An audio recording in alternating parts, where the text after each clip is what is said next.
Ish. What's up, everyone? Welcome back to the No Cast Space post-game show. After dark vibes tonight. The spirit of the Pac-12 lives on with all of us. 3 games tonight. I'm not gonna lie. Storm versus Mercury. Wah wah. A little underwhelming. A lot of underwhelming, frankly. Obviously, the storyline going into this was Skylar Diggins-Smith playing against the Phoenix Mercury for the first time in the regular season. They played in preseason, but for real this time. Fuck them. I'm with Sky. Yeah, that was the energy in preseason. Quay Miller, And you'll never be forgotten. never. Listen, I don't care that your spot on this roster will be remembered forever. Because we were Sky, and that was the energy today, and they whooped that ass, 62-80. Really just got off on a crazy start and just really kind of never looked back. Like Phoenix really never went on any type of run to force them. Yeah, they only hit 4 threes tonight. Yeah. You know, a step up from last week when they only hit 1. Hello, 17% instead of a GPA that they shot 3.9 Yeah. or 3.7 or something like that. That was nasty. But yeah, so story of the game was Ezzy though, straight up. yes, that is exactly what I wanted to get into first because she starts this game off 6 for 6 in the first quarter. Got extended today. I believe it was till I think it's just a 1-year extension if I'm not mistaken. Maybe 2. I don't even know. Yeah, because the team doesn't put out I didn't see like full reporting on it because the team doesn't report that. I really appreciate that. WNBA, thank you. But yeah, I mean, you want to talk about just instant gratification on a contract extension. Like obviously we know what Ezzy is about. And I mean, we've talked highly on Ezzy for really forever. We've been on the Ezzy train for a minute now. And played like an all-star today. Obviously, NECA out for this game. It was kind of like, all right, man, like maybe like that feels, especially with the lack of depth in the post for the Mercury right now with BG out. Like it's like, all right, maybe this kind of evens the playing field. Nah. Ezzy calmed that down real quick. But what did you like from Ezzy's game tonight? That what stuck out for you? I would say like, you know, Ezzy's never going to be maybe not never, but so far in her career, like she's never going to be a super like expressive player on the court. Oh, no. Like she's very stoic, has like one way that she plays all the time. But there was a moment where she was like calling for the ball, looking for her shot. So like an aggressive Ezzy on offense is an Ezzy I would love to have on my team, and she's on my team, so that's really nice. But look for her to be looking for her shot, right? Like the team already has been kind of campaigning. Her teammates have already been campaigning for her DPOY thing, right? Like the ceiling is honestly so much higher for her. Mm-hmm. You know, she scored 13 points in a quarter. Yes, shout out to Joe putting that in the chat. Which bested her previous career high in a quarter, which was 11.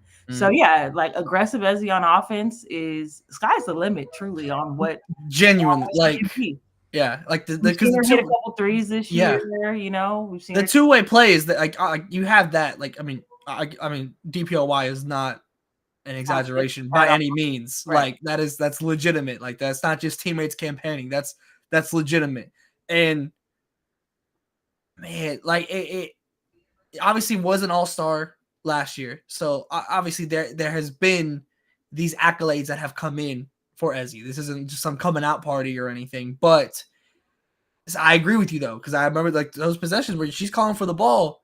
That we haven't seen that very often. And to see her doing it, knowing who's around her, it could be very easy for Ezzy just to slot into a rim running defensive player with this team, with the amount of offensive talent on it. Obviously no NECA tonight, like I mentioned, but like just in general, like the offensive talent, she doesn't have like the Storm can be a good team without Ezzy being an offensive force. Like they have those capabilities.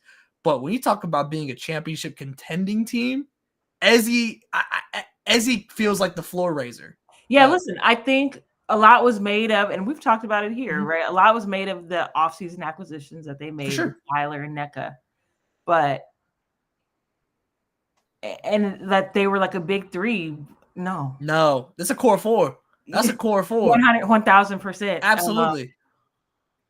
Almost super team ish. You know what I mean? Listen, man, we're getting to that because I mean I think this was an interesting one because we didn't really have the super team dialogue with this team in particular. Like we had it with the Aces, we had it with the Liberty last year. That didn't really happen with this Storm team. And I think a lot of that just had to do with one. I don't think people give Ezzy enough respect. Frankly, I think that. Well, I don't think they watch her too, right? They're in Seattle, right, West Coast right. bias in sports. We know it exists. So, yeah. So there's that. I think there was question marks around Skylar and exactly like what form she was going to come back in. Just the unknown. And she was on this team last year when they were really bad. Yeah. You know, but yeah, to your point. But to the talent level of it, like and the biggest downfall of, and we've talked about this on here as well with the Storm, the biggest downfall of so many super teams is who's around the super players. And this team feels like they have it pretty well figured out when it comes to just the construction of the roster with who's around these star players, these all-star caliber players. So like, I mean, and it feels like we're kind of re-saying a lot of things that we said already, but like they're just gelling incredibly quickly. 5 wins in a row. It's man, the next game is against the Aces, I think, right? If I'm not mistaken. That's true. That is, I mean, obviously that's the Friday. Bar. Yes, so that might be a good game to come back for a post game for. But like that's the bar, obviously. So Friday will be a very educational night for what the Storm are. Hopefully they're fully healthy for that. Right. But man, they look good. The defense is there. I mean, it's all around, like it's pretty damn hard to poke a hole in this Storm team right now. Like with the way that they're playing, I mean, the win streak speaks for itself, you know. And I don't know, man. Like I was nervous a little bit when they started the season, just like a little rocky, because I thought, like, just on paper and having seen New York play in the preseason and absolutely get mollywopped by the Liberty, I was like, oh, I think Seattle on paper is the second best team in the league. You know, like I think it would be kind of hard right now to pencil them into the finals with the Aces, but I just thought their ceiling, to your point, like was just incredibly high. Yeah. I'm ready to be like have a little bit more conviction with that now after watching them win 5 straight for sure. And I'm very eager to see how they perform against Vegas and how they match up against Vegas on Friday. Vegas has another game before they see them, right? I think they're going to play Dallas. Yes, tomorrow. Yep. Yeah, they're going to play Dallas, and then is the game in Vegas or no? It's in Seattle. It's yes, home game, I believe, for Seattle. Yeah. So, climate change, climate pledge arena. Climate change. I'm expecting them to come out. It's a Friday night. You know, during the summer, who's got anything better to do than see, like, you know, maybe that's real hoops right there. 3 or 4 of the best players in the world. Yeah, that's real hoops right there. Shut up. Yeah. So, Friday night, everybody get in front of your TV. Yeah. Oh, the game is in Vegas. Oh, boo. Lame. Is Dick Fang gonna be there? Nah, that's all I care about. When I saw him on the broadcast today, I was like, dude, my guy. I love Dick Fang. That's my that's my guy. On the flip side, the Mercury, man, when it's kind of funny. When it rains, it pours, but it's with 3-point struggles. And really both ways, honestly. Like it really shrivel it up like a prune. It's really you know, never mind. It really just seems like their games go where the 3-point shooting is taking them. Like that, it's really just kind of that simple so far. I mean, not to dumb it down like too much, but like, but that's what pretty much just give us any other options if they're not falling. Yeah. So I'm inclined to agree with you. Yeah. They don't make any adjustments if the three's not falling. I don't know how many they took tonight, but they kept shooting them. I can tell you. I think Cobb with 19 points. They were 4 for 23 from. Yeah. So I don't even think they shot as many as they would have liked, but I think you can attribute that to Seattle's defense as well. I think limiting their attempts at 3 was a big part of Seattle's defensive game plan tonight. Yeah. So, right, they want to be somewhere probably in the 30 to 35 range in terms of 3-pointers taken a game. So, again, credit Seattle for like kind of taking them out of what they want to do offensively and also just affecting the shots that they did take. Yeah. No, I agree. Like I said, it was just rough all around, really, for Phoenix again. Like, Ka was the only like kind of highlight of it, and even then she was like it took a little bit to get going, and it wasn't the most efficient night by any means from her. it's I don't know, man. I need BG back. I don't know what the timeline on her. I don't think we've heard anything.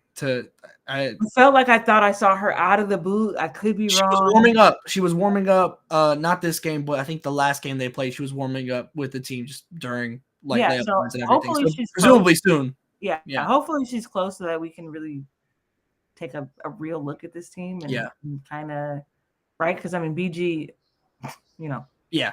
I mean that's a complete exactly. Like that feels that's the game changer. That feels like the added layer that they're missing right now. Presumably the added layer where it's like, oh damn, the 3-point shot ain't falling. What BG got down low? Like if that's where it feels like I said, it almost feels like we're oversimplifying it. But like as of now, there hasn't been much depth to really analyze with this when it comes to the results. It's either just kind of you're making your threes or you're not so far. So until further notice, that's what I'm rolling with. But yeah, any closing thoughts on this one? We didn't get any Skylar DT smoke at all. Not at all. They barely started each other. You know, my messy ass was waiting for it. Yeah, I know you clip. I saw you clip the Diana technical and that was funny. I mean, listen, like she's not good for nothing else, baby. She's good for a couple laughs. Listen, man, that's good for a couple laughs. Yeah, it was a struggle for DT tonight, but I mean, well, for everybody too. I feel like we're gonna talk about it. I know we're gonna talk about it a little late here, but it's just something to monitor, and that's officiating in the WNBA. Yes. Going back to Saturday. Yeah. This has been a masterclass of what not to do as a professional. Just across the board. As a ref in the professional league. Yeah. And this ain't the first time we've been talking about W refs, but now the magnifying glass could not be between tonight and Saturday. Yeah. Or what was that Saturday? Yeah, it was Saturday. Yes. Yeah. Between tonight and the missed call between Kennedy and Caitlin, they are doing a lap and it's embarrassing. Yeah, it's bad. We'll get into that a little bit later. First, the no wins versus the no losses. What a bowl game this was. The Mystics and the Suns stay undefeated. Aaliyah Edwards in early on in this game. Hey man, 14-9. Do your thing. Go ahead. 14-9. Listen, Shakira Austin stayed back in DC. She didn't travel with the team to the game up in CT, so that inserted Aaliyah into the starting lineup. But we talked before on one of the posts about you guys took her 6th overall. You took her over a player like Angel Reese, right? So if she's a part of your future, like let's start incorporating her right now. You guys are bad.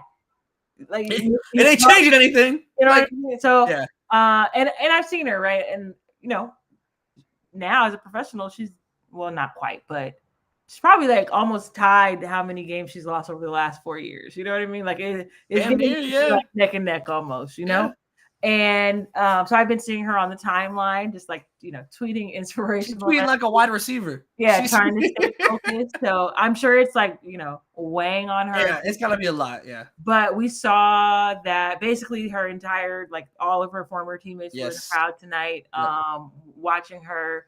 This is the second time they've played in Connecticut, and this was the first time all of them could come out and support. Mm-hmm. So it felt like her energy was different from the beginning. Like you want to show out in front of the homies, you know what I mean? And she did her thing. But again, we're on Eric Tebow nepotism watch because what is the plan? I don't know at this point. I mean, like you said, we had talked about it before, but today was the day I was like, okay, see what happens when you invest in Aaliyah and you figure out what she's bringing to the table, because it's not like she just this was AT and DB and Bree Jones, she was doing this against as of right now. Don't forget to throw come on now, sorry, you know me, come on, and never. But this ain't this ain't the Phoenix big lineup right now that she's doing this against. This is arguably the best big rotation in the entire league, and she did her thing. Obviously, the whole team, the struggles of the team were still there. But when you're just thinking about highlights to take from this game, Aaliyah was a very bright spot. And it's we just to say the same thing. You got to just figure out what you have before you're into a position like Indiana, where you didn't really get the chance to do that, or whatever that kind of looks like, and you have pieces that don't fit, that you're not figuring out, or it don't fit next to like an Aaliyah, and you're not finding out until you've made your next pick. So, I mean, I'm looking at Rod in the chat, right? He says, yeah. Nepo hire being bad, it's the perfect tank job. And speaking Listen, of which, right, their future point guard might have been in the stands tonight. She was scouting. You know what I'm saying? Beckers was in the stands. I tweeted that out. She was Rod, scouting. you might be on to something. Paige in Chocolate City, what a concept. True. She'll be officially black. There you go. I knew something was that Black Power rankings if that happens. Officially back on the top in the number one spot. I can't stand you. I knew it was coming. As soon as you said, I knew it was happening. Yeah, I can't stand you. It's true, but again, they're fluctuating every day, hourly, actually. Because Sabrina was up earlier today. She was up earlier tonight. Yes, she leapfrogged a couple of people earlier tonight, and now, Paige is boxing out. Come on now. Hey, she knows how to play that 4-5. She can box out. From the Sun today, I mean, first off, DeWanna Bonner, just in general, this season, like, I think to me, she's my MVP of the Sun so far. Like, she is the player in the conversation from the Sun team this year. I mean, it's been such an all-around effort from the team, but like, if I'm picking someone as the MVP, it's DB. Like, she's like it's nothing. Like, she just hasn't. She had declined. twins too. Like, and she just hasn't declined. Like, so tonight, 20 points, 8 rebounds, 3 assists, 6-12 shooting, 3 of 5 from 3. There's just no sign of slowing down. And like, you're obviously, you get worried about, the peaking too early aspect of basketball. But there's only been 3 teams to ever go 10-0 in the W. And 2 of those teams were the Lynx and Sparks during like their championship, tyrannical reign, of the dynasties and everything. So, and I think the other team was also the Lynx. I don't remember what year it was, but one of them was the Sparks and Lynx years. But like, so they're on the cusp of like making. I don't know how far those teams went, but like, you're already in fantastic conversations right now, and all those teams went to the finals. Yeah. So like, it feels different. I know we bagged on them for years. It does. Even going back to when Kurt Miller was a coach, and then Stephanie White second year, but it feels different. There's something about, and I'm just gonna say it. It's the 2 women on their team who are probably vying for most improved, in Ty Harris and Dejanay Carrington. Yes, they're adding just a completely new wrinkle to what Connecticut does and can do. And it's just like they have a different energy about them. Year 2 for Stephanie White after winning Coach of the Year last year, right? Yep. Right. So yeah. And she's doing another bang up job. So AT is AT, right? Like, right. She's gonna do what she's gonna do. Damn near triple double every night. Yep. And I've tweeted about DB a few times over the last couple of days. I'm marveling at the level she's still playing at, right? Her and Diana are the oldest players left in the league. One of them performed better today than the other. The other one, all-star, first team all W. Like literally everything's in reach for her right now. Like, it is that level. I also think, I know we've definitely talked about Ty and Dejanay because it feels like this roster just fits around the star players better than any other past roster has. But I also think not enough has been made about Bree Jones just coming back from injury and just not missing a beat at all. Today it was 15 on 6 of 8, like just smooth. Like, it's never flashy. It's never usually like the top scorer or anything like that. But it's just exactly what she's being asked to do, and she has, like, you would have no idea. And this was a major injury that she just came off. Achilles. Bro. That's a torn Achilles. That's the major injury that she just came off of, and you would have no idea at all. So like, it really just does like a traditional post. Yes, not a wing, not a guard, right? Like, and it looks like she hasn't missed a beat. She could be right back in all WNBA conversations as well. And again, with the team success, we know that oftentimes gets the boards, but she's actually, she right back where she was. Yeah. So I think not enough has, like, I think it's kind of almost been overshadowed by just like the general team success of like, oh, they're still undefeated. Bree Jones has not missed a beat. You would have no idea. So I just wanted to show her. Well, we know the Connecticut like PR, and we know they like to campaign. So we're ready for it. I'm ready. I haven't seen this season hashtag. I don't know if it's still disrespect or not, but I'm sure we'll find out soon enough if we haven't already. To the game of the day, the hot topic of the day. The Liberty beat the Sky 88-75. But ultimately the biggest story coming out of that, Angel Reese was ejected back-to-back, just straight up. The report on it came after. First off, initially during the press conference, Teresa Weatherspoon was not notified of a reasoning when she asked for it. Then later on in it, throughout the press conference, the refs were brought in. They do the pool report. I'm finding it right now, and it was said by yes, it was. I'll just read the quote here. So it was the question was why did Angel Reese receive the double technical and ejection in the fourth quarter? The answer was, so after being called for hitting Jonquel Jones across the arm during a rebound, Angel Reese disrespectfully addresses the calling official. Then the follow-up is, can you specify what that was? The answer, no. After being called for the technical foul, Angel Reese then waves off the calling official in resentment to the call and is assessed a second technical foul. Since there were two separate acts, a combination of two technicals resulted in Angel Reese being ejected from the game. Also, to follow up from your last question, there had been no prior warnings in the game.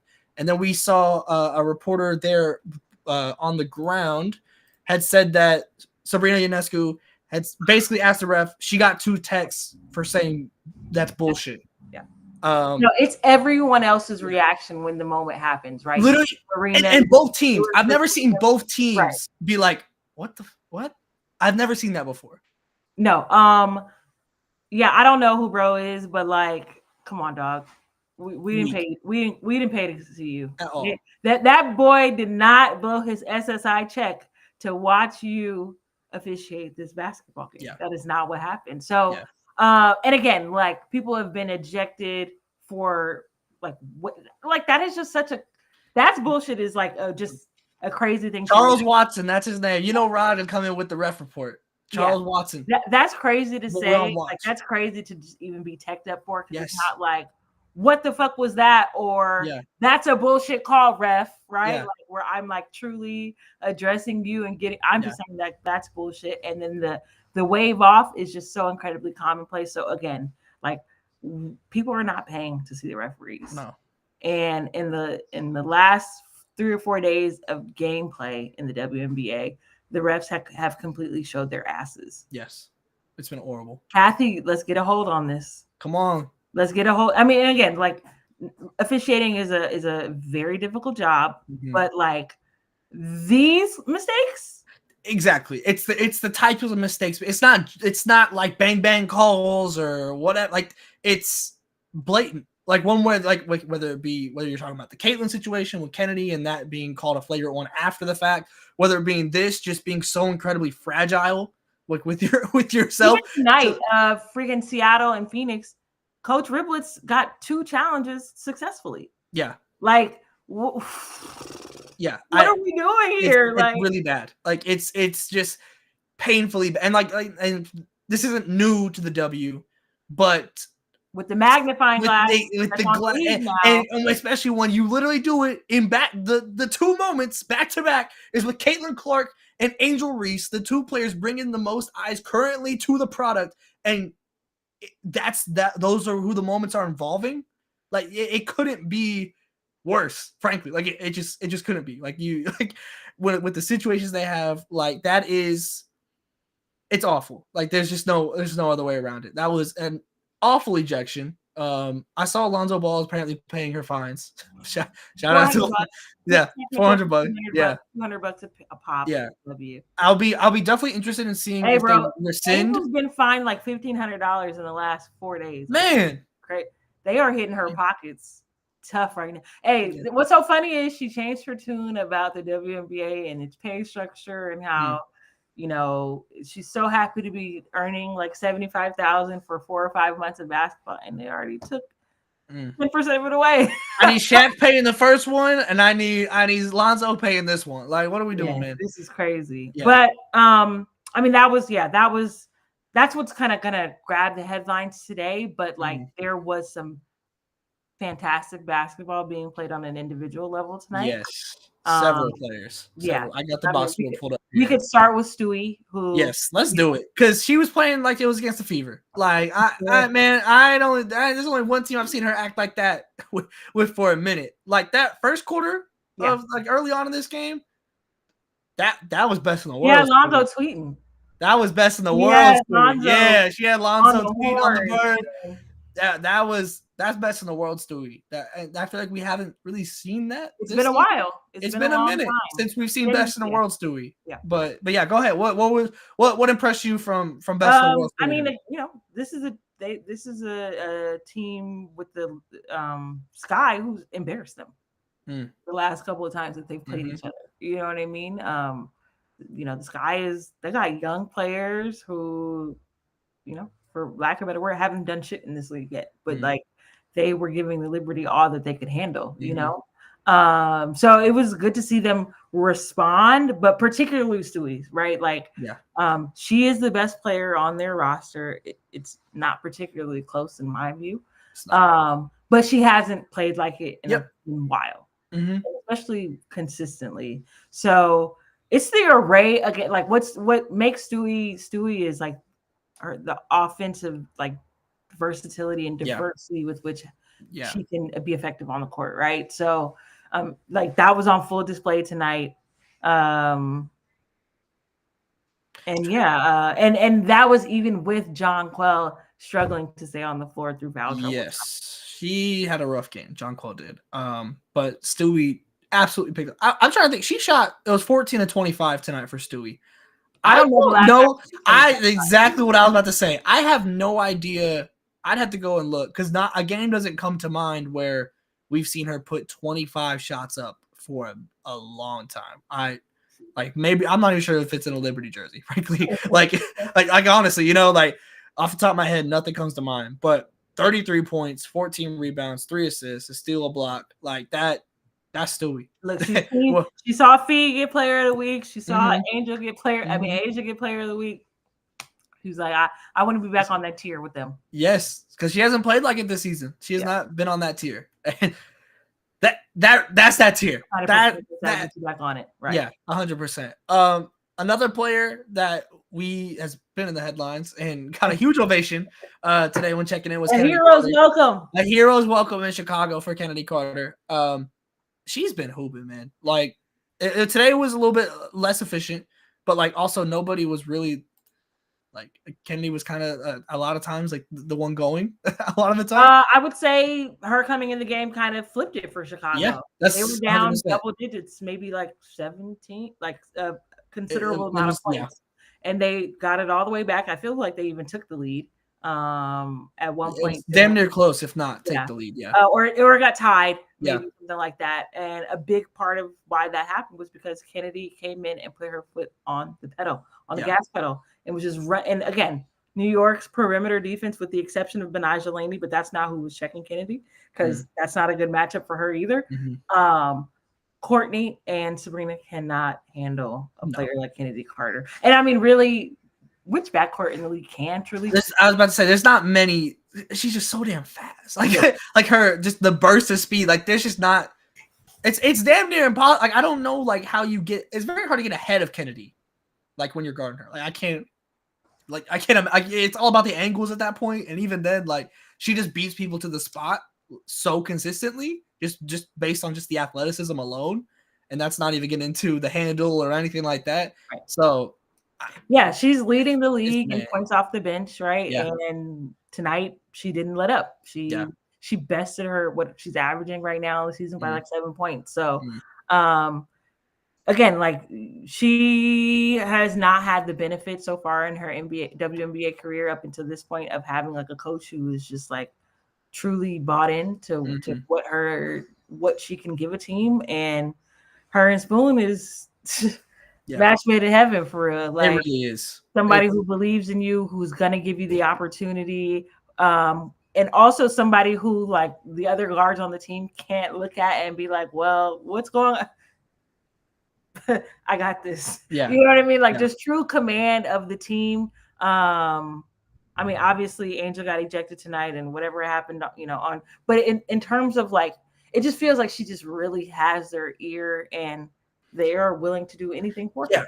It really, even no matter what the record says, the Sky situation is arguably like the worst in the league. Like with what they were working with. I think they did as best as they could within the draft, like with where they were drafting. I think they did phenomenally. But ultimately, when James Wade left, it was bad cap space, no draft picks. Yeah. Like, so the fact that we can even look at the Sky and feel positive about the direction is such a compliment to what Spoon has been able to do in her short time in Chicago. And I think you're completely right. Like, even I watched the press conference afterwards, and you could just tell like that relationship is there.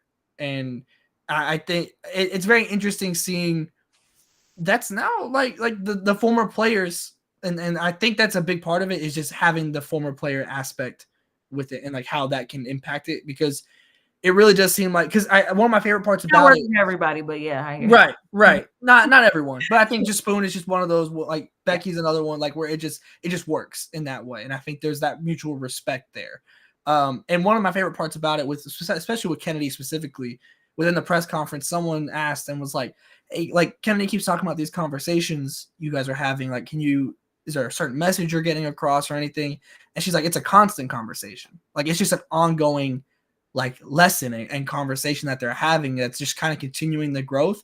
And it feels like you can, even just early on in this season, see that the growth and just the performances of Kennedy. So there's a moment tonight in the broadcast where I think Kennedy, like, so they're on like their side going on offense, and I think Kennedy's trying to make an entry pass Camilla, and it doesn't go through. But you hear Spoon saying like, "Come back down. Yeah, we're going to try from a different angle." Right? Yeah. Like her ability to communicate and also like get what she wants out of her players in real time. Yes. Yeah. I know the exact one we were talking about. That's a great point. Like it's very like, and that I feel like is such a great example of the coaching relationship that they have, for them just to be able to just do that like that. Like Rod just said, Teaspoon seems to have them buying in 100%.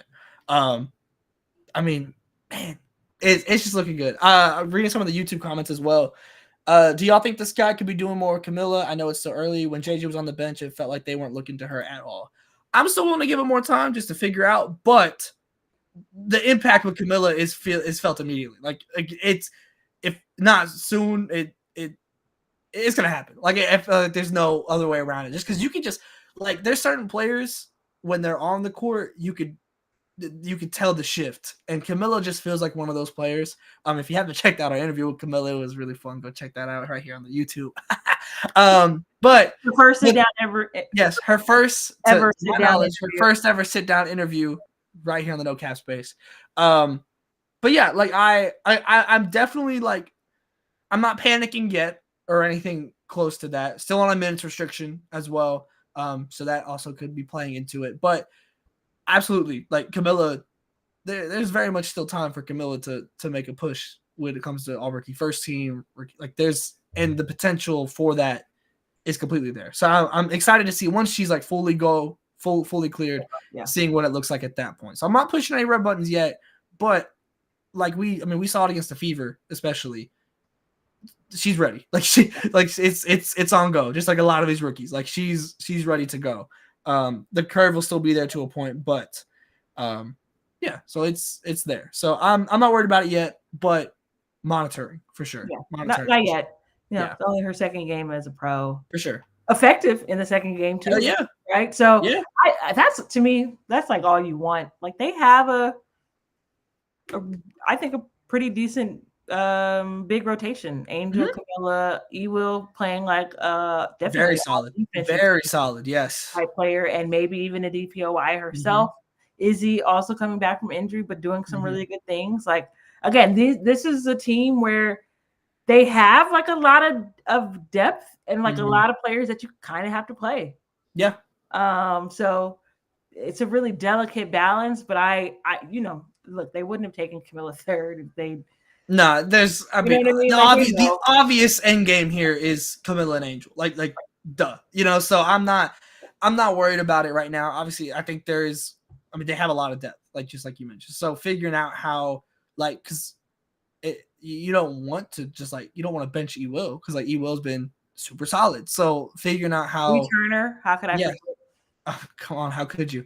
So like it'll be interesting to see. I honestly just think that there's gonna be a lot of players playing.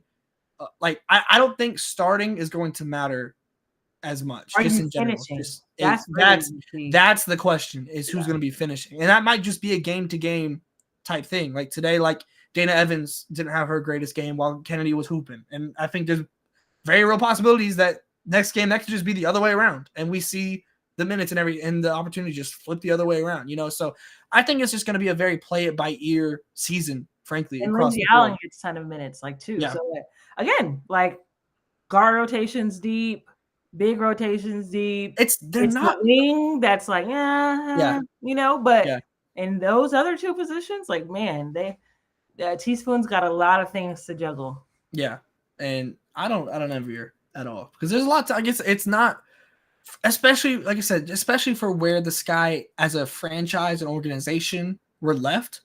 Yeah, like this is, I don't know how if they could have done much better, really, given the circumstances of everything. Like you get Kennedy back in, which I mean, it just made so much sense. Frankly, you get the draft picks, like.